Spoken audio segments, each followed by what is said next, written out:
My husband is trapped in a world by his own design because he ended up accidentally.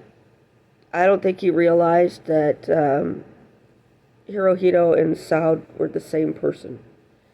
And so that day that, he had a fight with Hirohito and he was waiting for news, the news came in that Saud had died. And he went, whoops. Because he owed money, owed blood money, and he didn't want to pay it to my dad.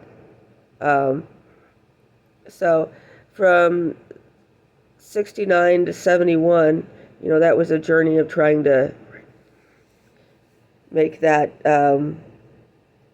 happen. And then he was raising me to understand what I needed to do with the energies because.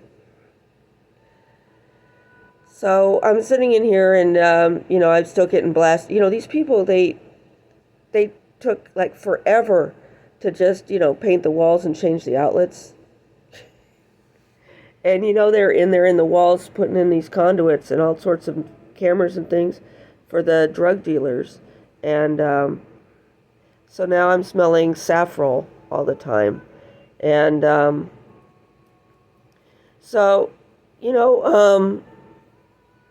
a lot of negotiations have happened in which people have been stabilized, and I'm satisfied that we had a good negotiation and that we're doing things right, and that this is what is going to lead to positive outcomes in a durable manner. And but I knew when the Israelis were releasing so many people from prison that they planned to reinvade Gaza just as soon as everybody got off their secret stashes of money and started spending to rebuild.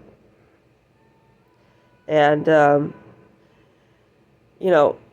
that's just how it was going to be. And stuff like that was going to avoid a bunch of agreements that had been made during the 70s and 80s that had involved a lot of positive feelings, a lot of alternatives to violence and things like that. But when you use extraordinary salience in a manner that causes the deaths of, nearly countless people, you do actually need to count them and attribute them to different deaths.